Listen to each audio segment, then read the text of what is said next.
Alors bonjour à tous, je suis ravie d'être avec vous aujourd'hui pour ouvrir cette session sur le placenta. Et donc moi je vais vous parler des aspects normaux et variantes de la normale du trophoblaste au placenta. Alors quelques petits rappels d'embryo pour commencer. Le trophoblaste apparaît au 5e jour environ après la fécondation, sous la forme de cette couronne verte qu'on voit sur la première image. Assez rapidement, au 8e jour, au moment de l'implantation, le trophoblaste va se diviser en deux couches. Donc d'abord le syncytiotrophoblaste qui va s'infiltrer dans la muqueuse utérine, se vacuoliser et liser la paroi des vaisseaux maternels. Et la deuxième couche, donc c'est le cytotrophoblaste qui lui va former plutôt une couronne autour de l'embryon. Dans la deuxième semaine commencent à apparaître les premières villosités qui vont se développer tout autour de l'embryon et on arrive en fin de 4e semaine à la sphère choriale. À la fin du 2e mois commence le processus de délimitation du placenta, donc c'est-à-dire que une grande partie des villosités choriales vont disparaître tout autour, ça va former le chorion lisse qui va s'intégrer dans la composition des membranes, et persistent les villosités en regard de la caduque basilaire, ce qui va former le chorion villus. On atteint la forme à peu près définitive du placenta fin de premier trimestre, début du 4e mois, avec cette organisation qu'on connaît bien, donc en cotylédon, avec les villosités choriales au centre, la plaque choriale côté fœtal et la plaque basale côté maternel. Alors, en échographie au premier trimestre, c'est cette fameuse couronne trophoblastique hyperéchogène qui va s'agrandir progressivement et qui va finir par se latéraliser, donc c'est-à-dire qu'on aura un épaississement progressif autour de l'insertion cordonale et un amincissement périphérique. C'est cette fameuse délimitation placentaire qui se met en place. J'en profite pour vous rappeler qu'avant 10 semaines d'aménorrhée, les caduques pariétales et réfléchis ne sont pas encore accolés, donc attention, évitez de parler de décollement. Ces lames un petit peu anéchogènes qu'on peut voir autour de l'œuf sont tout à fait physiologiques. On peut éventuellement parler de non-accollement, mais il faut être vigilant parce que c'est quand même très anxiogène pour les couples. Après 10 semaines d'aménorrhée, par contre, les caduques sont censés être complètement fusionnés. On peut donc voir apparaître de vrais décollements avec la formation d'hématomes sous-choriaux, dont la gravité dépend de leur localisation. Alors, à l'échographie du premier trimestre, la CNEOF 2023 va nous demander de vérifier l'aspect habituel du trophoblaste et de préciser sa localisation, qui s'évalue en coupe sagittale de l'utérus et qui se détermine par rapport au col. On peut parler de prédominance antérieure ou postérieure. Et alors, même si ça ne fait plus partie des exigences de la CNEOF 2023, il est quand même intéressant, je pense, de s'intéresser dès l'échographie du premier trimestre à la position du trophoblaste par rapport aux cicatrices de césarienne. Au premier trimestre, on peut aussi commencer à s'intéresser à l'insertion des cordons. Sur les deux premières images, on voit des cordons plutôt insérés au centre de la masse trophoblastique, alors que sur l'image de droite, on peut commencer déjà à suspecter une insertion vélamenteuse. Alors, le premier message que j'aimerais vous faire passer aujourd'hui, c'est qu'il ne faut pas parler de placenta prévia à l'écho du premier trimestre. Déjà, le terme de prévia doit être réservé à la fin de la grossesse. Et puis surtout, on sait aujourd'hui que 85% environ des placentas qui étaient bien insérés au premier trimestre ne le seront plus à terme, donc ne pas inquiéter les couples pour rien au premier trimestre. Parlons maintenant de l'écho du deuxième trimestre. Alors la CNEOF 2023 nous demande aussi de revérifier l'aspect habituel du placenta, de préciser sa localisation et de fournir cette fameuse image, donc qui est la coupe sagittale de l'utérus centrée sur l'orifice interne du col. Et on doit pouvoir visualiser le bord inférieur du placenta et idéalement la vessie maternelle. Si le placenta nous semble trop bas inséré, on doit aussi fournir la mesure entre l'orifice interne et le bord inférieur placentaire. Alors j'insiste sur le fait que si on n'arrive pas à avoir nos critères de qualité par voie abdominale ou si on a l'impression d'avoir un placenta trop bas inséré, il faut vraiment avoir ce réflexe de passer par voie endovaginale avec une vessie maternelle vide pour ne pas fausser nos mesures. Je vous ai mis l'exemple de cette patiente. Je n'ai jamais réussi à dégager une belle coupe par voie abdominale et on voit très bien que par voie endovaginale, on voit apparaître le bord inférieur placentaire et l'orifice interne. Parlons un petit peu des placentas bas insérés. Alors, j'avais appris qu'on parlait de placenta bas inséré à moins de 5 cm de l'orifice interne du col. Je n'ai pas trouvé de consensus là-dessus dans la littérature. Par contre, il y a une valeur, en tout cas un terme sur lequel tout le monde semble s'accorder, c'est le placenta prévia, qui désigne tous ces placentas qui sont implantés au niveau du segment inférieur et à moins de 2 cm de l'orifice interne du col. Ça reste quand même une entité assez rare, puisqu'à terme, la prévalence est à 0,15% à peu près dans la littérature. On parlera de placenta marginal quand il affleure l'orifice interne du col et de placenta recouvrant quand tout ou une partie du placenta passe sur le col. Alors, toute découverte d'un placenta trop bas inséré à l'écho du 2e trimestre doit absolument motiver un contrôle au 3e trimestre, idéalement par voie endovaginale. Et s'il y a une persistance d'un placenta toujours trop bas, il faudra vérifier aux alentours de 35 semaines pour pouvoir statuer sur une voie d'accouchement.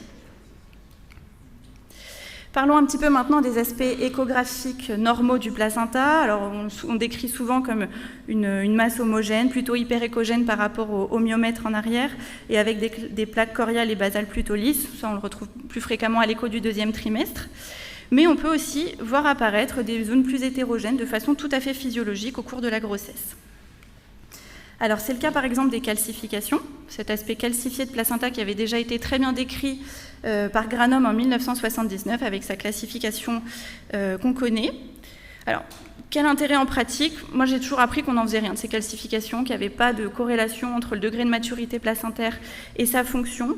J'ai refait quand même un petit tour de la littérature et j'ai trouvé cette étude de Liz Yog, publiée en 2011, et qui décrit quand même une augmentation significative des complications materno-fétales si jamais on a un placenta d'aspect très calcifié, donc Granum 3, avant 32 semaines d'aménorrhée. Pas de complications si ces calcifications apparaissent plus tardivement. D'autres aspects échographiques tout à fait habituels, ce sont les lacs veineux sous-coriaux et les lacunes, ou cavernes, c'est la même chose. Alors, les lacs veineux sous-coriaux, ce sont des images qui sont intraplacentaires, qui correspondent à des zones où les villosités choriales sont peu nombreuses. Ça donne cette forme de bande hypoéchogène qu'on retrouve sous la plaque choriale et qui peuvent parfois même descendre jusqu'à la plaque basale. Et vraiment, l'aspect typique, ce sont ces mouvements très lents, tourbillonnants qu'on voit à l'intérieur. Dans la littérature, pas de complications décrites en rapport avec ces lacs sous-coriaux. Pour les cavernes ou lacunes, ce sont aussi des images intraplacentaires, mais qui vont être plutôt au centre d'un cotylédon. Ça correspond à des zones où il y a une régression de villosité. Ça donnera cet aspect de trou un petit peu au placenta, avec des contours assez irréguliers. Et on retrouvera aussi des mouvements lents tourbillonnants à l'intérieur. C'est du flux veineux maternel qui circule à l'intérieur. Pas de complications particulières décrites, sauf si signe d'Akreta, et ça je laisserai le docteur Dab vous en reparler dans son topo sur le placenta Akreta juste après. Les lacunes n'ont pas tout à fait le même aspect. Un dernier aspect échographique tout à fait habituel, c'est le sinus veineux marginal. Donc c'est cette petite zone triangulaire hypoéchogène qu'on retrouve sur les bords placentaires. Ça ressemble à un lac veineux sous-corial, hein, c'est la même entité. C'est en contact avec la chambre intervilleuse. C'est une zone où souvent les villosités choriales ne se développent pas. C'est tout à fait physiologique. Je vous en parle juste parce que moi, ça m'est déjà arrivé plusieurs fois de me poser la question, quand on doit mesurer la distance entre l'orifice interne du corps et le bord inférieur placentaire, est-ce qu'on intègre ce sinus dans la mesure? Et la réponse est oui, hein, ça fait partie du placenta, donc il faut vraiment faire cette mesure au niveau bord extérieur. Parlons maintenant des configurations placentaires. Donc elle est décrite comme normale quand on a une seule et même masse placentaire, mais il existe aussi des variantes. Alors c'est le cas par exemple du placenta circumvallata, qui va donner en échographie cet aspect de bande de la même échogénécité que le placenta, non vascularisé sur le bord du placenta. À différencier d'une bride amniotique, c'est pas du tout le même aspect, on le voit des fois passer dans les comptes rendus. La bride, c'est vraiment hyper fin, hein, c'est de l'amnios rompu à peine visible. Si on a un petit doute, il ne faut pas hésiter à tourner sa sonde à 90 degrés et voir, comme sur l'image du milieu, on voit très bien ce petit repli. Alors pourquoi est-ce qu'il a cet aspect-là, le placenta circumvallata? Parce que la plaque choriale, donc le côté fœtal, est plus petit que la plaque basale, ce qui entraîne un repli du placenta sur les bords et les membranes viennent s'insérer à l'intérieur. Alors en pratique, qu'est-ce que ça donne? Bon, j'avais appris qu'on n'en faisait rien, que c'était des variantes de la normale. J'ai retrouvé cette étude intéressante, publiée en 2023, c'est une méta-analyse de Matsuzaki, et qui décrivait quand même une augmentation significative des césariennes en urgence et de prématurité quand on avait un placenta circumvallata. Des configurations placentaires un peu plus inhabituelles maintenant, ce sont les placentas bipartita et les cotylédons aberrants. Donc dans les deux cas, on aura deux masses placentaires séparées, de volume à peu près égal dans le bipartita, et avec une volumineuse masse placentaire et une petite unité à distance pour le cotylédon aberrant.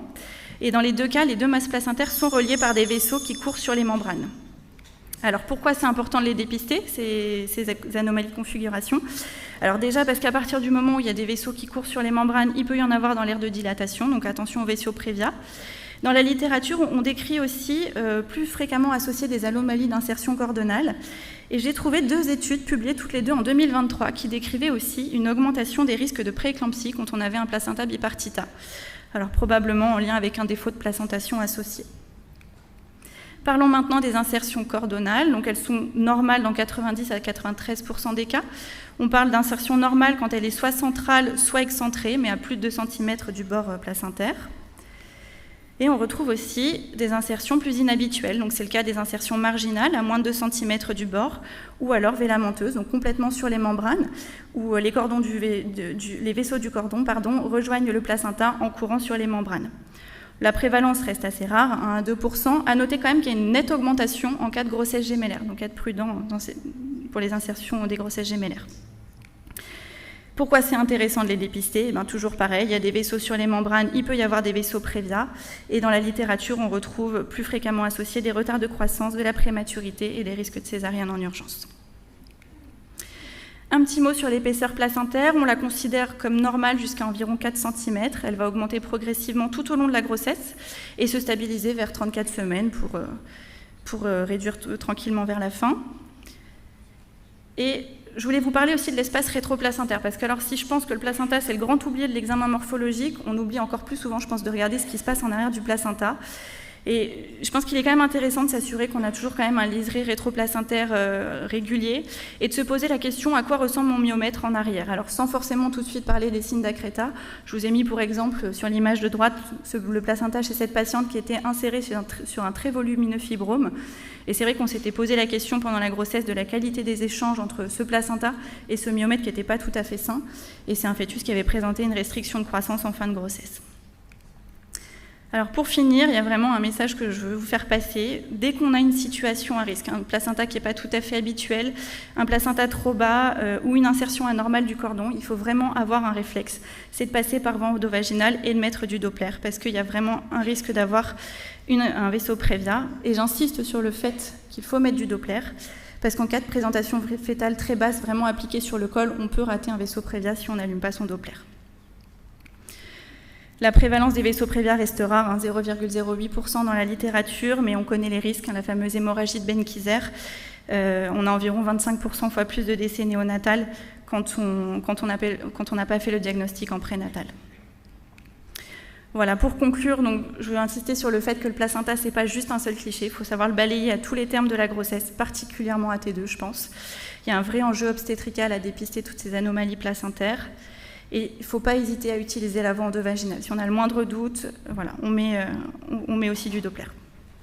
Je vous remercie pour votre attention.